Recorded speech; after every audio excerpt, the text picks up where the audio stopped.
Welcome to 4 Oak Street on this beautiful Saturday morning, and you can see very fortunate to have blue skies after a week of quite considerable rain. So why am I standing in my garage?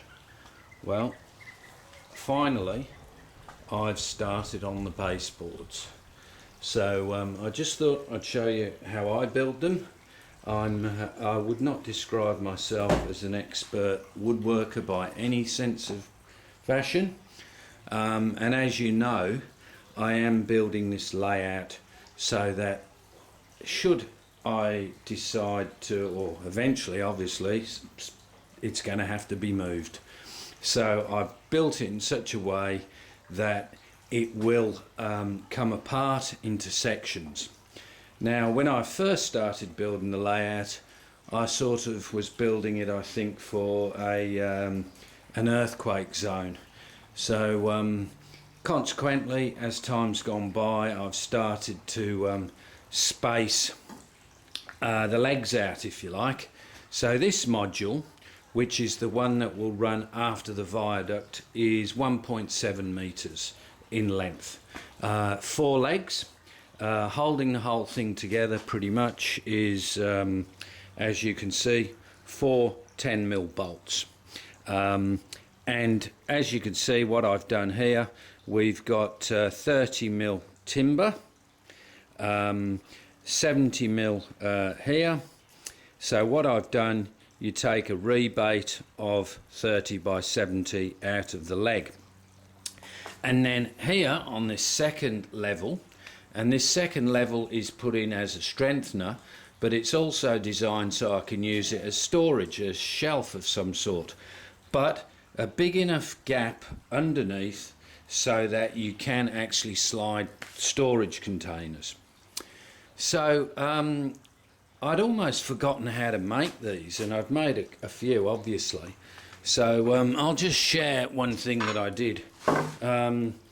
As you can see here, I've taken most of the wood out, and I was thinking when I was doing it, God, that's a lot of wood to take out. And then I realised I'd actually, instead of having the leg that way, I was doing it that way.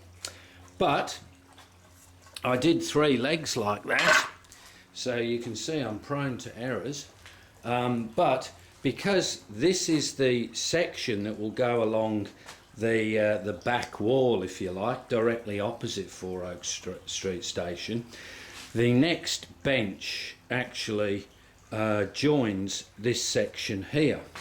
So consequently I didn't want any bolts here, because obviously that's going to jeopardize the join. So those legs were ideal, at least 2 of them, that I could then use them on this section. So this will be against the wall, if you like, and then it will continue on. So all I've got pretty much, I've actually got my tools on a table for a change. I've got a Black & Decker work bench. I've got a drop saw, and largely it's chisels and drills that I need, and a decent saw. So I've got a good old Spear & Jackson tenon saw, and they tell me that it's actually still made in England. So yeah, so that's pretty much it. So they are reasonably strong. All I'm doing each time is just gauging the height. So this one comes off the viaduct, and it is at a slightly higher level than the board with the viaduct. So I will be, even though I'll be putting a plywood top on it, the track will actually be above this baseboard height, so with the track on 2 cuttings. So now I have to build 2 more very similar. They'll be a bit narrower down that back wall. There's also going to be a lift out section that I'm waiting for. I'm waiting for dowels. So on the end of these go the pattern maker's dowels, and also one of the bullet type dowels, which I will just show you.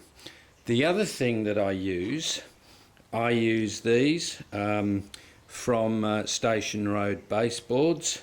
So that is, I think it's a 10mm hole.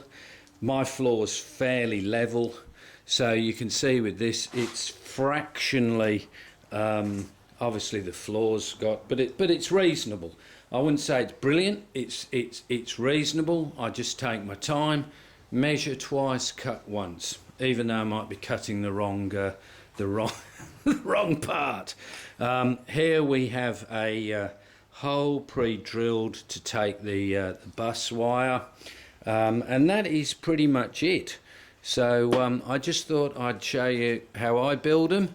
Obviously, in some cases people can use their wall, but as mentioned, I'm building this so when I'm 99, if someone wants to buy it, they'll be able to just come and pull it apart and take it away and reassemble it, hopefully, without having to demolish the house. So so yeah, that's my update. So when the others are built and they're all installed, I'll share that. So thank you.